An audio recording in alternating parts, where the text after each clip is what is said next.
Hi everyone, I'm Kamala, Assistant Professor from CAC Department. Today I'm explaining about thread life cycle. So before going to life cycle, first of all we discuss what is a thread. A thread is a single sequential flow of control within a program, or is also called as it is a lightweight sub-process, the smallest unit of processing, and it is a separate path of execution is called as thread, and the thread life cycle is represented by the following diagram. Here I have a new. Once the thread is created is called as a new stage, or is also called as burn stage.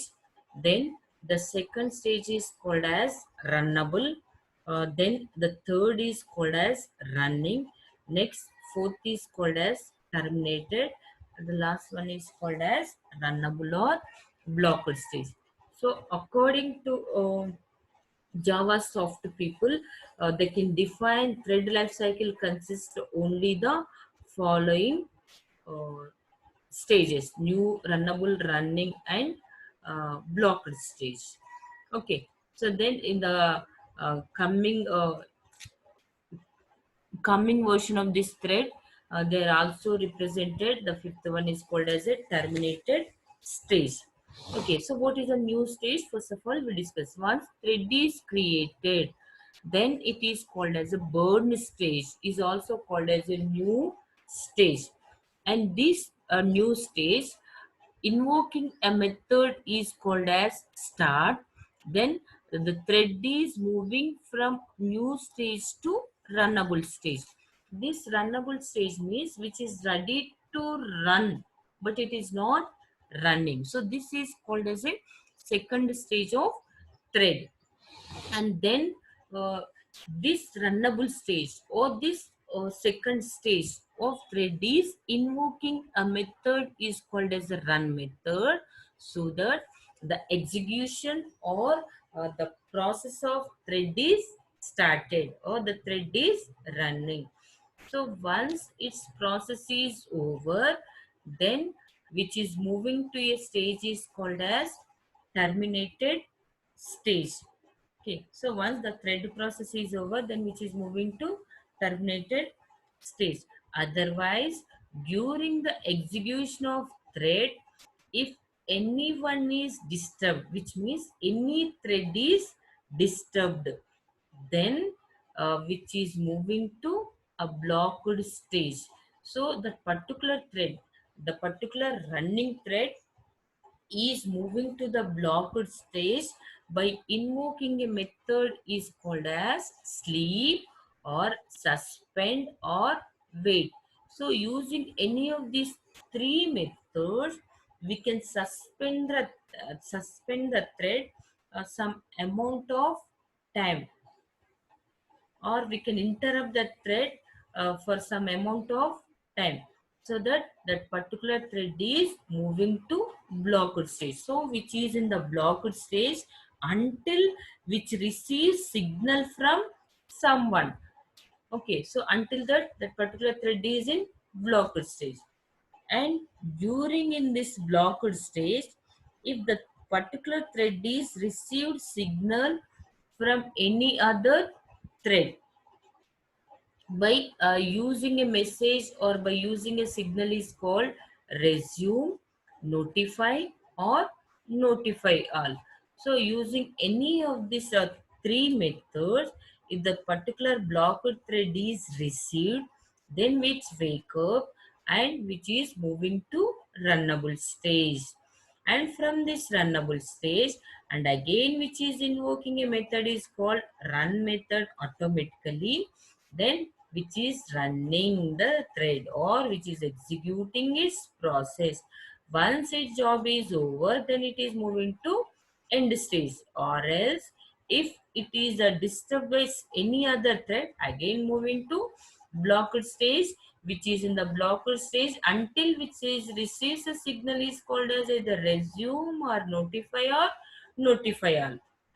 Then only which is moving to the runnable. This runnable is invoking run method.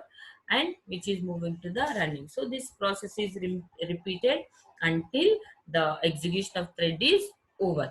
And remember here, notify means which is here it is giving a signal to one blocked thread, and notify all means if you have multiple threads are in the blocked stage, in that cases which is providing a message is called notify all, so that all the threads are wake up and all are moving to runnable stage. So this is about thread life cycle.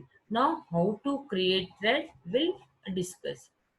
There are two ways or two methods to create a thread is called as, first one is by extending the thread class, and the second one is by implementing runnable interface.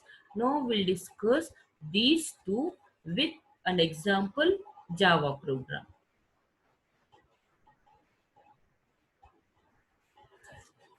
Creating thread by a thread class. So how to create thread by using thread class, we'll discuss here. Class multi, here my class name is multi, which extends thread begin public void run system.out.println thread is running. So here this run is a method which is automatically called by runnable stage, so that the thread is in its process. So system.out.println thread is running. Then here I'm writing public static void main string args multi t1 is equal to new multi. So here I created a object to this multi class. Okay, means here this is the first stage of the thread. So just now we discussed, four stages of the stage. Thread is called as burn stage, runnable stage, running stage, and blocked stage. So using this particular statement here, I created a thread, which means what? The thread is in the burn stage. So from this burn stage to which is coming to runnable stage by invoking a method is called start method. So t1 dot start, so that the thread is coming from stage 1 to stage 2. And this stage 2 automatically calling a run method is called, or which is jumping from runnable stage to running stage by invoking a method is called run method, then which is running or which is executing, so that which is displaying the output is thread is running. So this is the implementation of thread by using thread class. And now we'll discuss how to implement thread by using runnable interface. Now you're creating the thread by runnable interface. Class, my class name is multi3, implements runnable begin public void run system.out.println thread is running. So in this run method, here I given a message is called thread is running. Public static void main string asks begin multi 3, this is my class name multi 3, its object name is m1 is equal to new multi 3. Here runnable is an interface. For this interface we cannot create an object, so instead we can create a reference. So because of that, here I given a reference, and here I given a reference to this runnable interface. Then okay, so then here I created a thread. Thread T1 is equal new thread of the reference of this runnable interface I given to thread class. So using this statement, my thread is created, or the thread is burned, or the first stage of thread is implemented here. Then t1 dot start. So the from first stage to which is coming to second stage by invoking a method is called start method. So this start method is once the start method is invoked, then which is coming to runnable stage. This runnable stage is automatically invoking a method is called run method, which means what? The thread is jumping from second stage to third stage. Okay, now directly which is coming to run method, then which is displaying a message is called thread is running. So this is the implementation of a thread by using runnable interface. So observe an example clearly. In thread class, I directly created an object to thread class, but using this runnable interface, we cannot create object directly to the runnable interface. So we can, first of all, we can give a reference. That reference I'm sending into thread class. Then I'm calling a start method. Okay. Now we'll discuss the differences between thread and process. So this is also one of the important topic in this Java. Okay, so what are the differences between this process and thread? We'll discuss with this basic. An executing program is called as a process. So what is a process means? Executing program is called as a process. A thread is a small part of process. So it is a complete program. This thread means it is a small part of that program is called as a thread. Mm, Address space.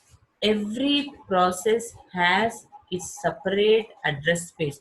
So for this process, every process has its separate address space. And coming to this thread, all the threads of the process share the same address space. Suppose you have a multiple threads, then all the multiple threads are sharing the common properties. And here suppose you have a multiple process, each process is having its own address space. Multitasking. And coming to this process based multitasking allows a computer to run two or more than two programs concurrently. So it is allowing the process based multitasking uh, to run two or more than two programs simultaneously. And coming to this thread based multitasking allows a single program to run two or more threads concurrently. And the next is switching. Next is switching. A context switching from one process to another process is expensive. Suppose process based means what? Suppose I'm same time I'm taking the class, and similarly I open my internet and I'm checking my mail. So that is called as switching from one process to another. So switching from this class to means I'm jumping from this class to my mails, it takes the time or which is an expensive. And coming to this thread, context switching means switching from one thread to another thread is less expensive, because we are in the same program. So we are just moving from one part of program to another part, but here we are completely jumping from one program to another program, means one process to another process. So because of that, which is an expensive or which takes lot of time, this takes less time. And next is the components. A process has its own address space. So because this process contains its own address space, suppose you have a multiple process, then it is take the multiple memory locations. So because of this, and these are called as a heavyweight components. And coming to this one, a thread has its own register, state, and stack. And this thread is stored in a single memory, so that which occupies less memory space, hence it is called as a lightweight component. So the threads are called as lightweight components, and this process are called as a heavyweight components. Communication. Communication between processes is expensive and limited, and communication between thread is less expensive, because here we are jumping from one program to another program. Here we are jumping from one part of program to another part. Because of this, threads are less expensive, processes are high expensive. And the next is a control. A process-based multitasking is not under the control of Java, because we are jumping from one program or one task to another task. but this thread is we are in the same program, because of that which is under control of Java but which is not under control of Java. Example, you are working on a text editor, it refers to the execution of process. You are printing a file from text editor while working on it, that resembles that execution of thread in the process. Okay, so this is about the thread life cycle, implementation of threads, and what is the difference between process based and thread based multitasking. Thank you.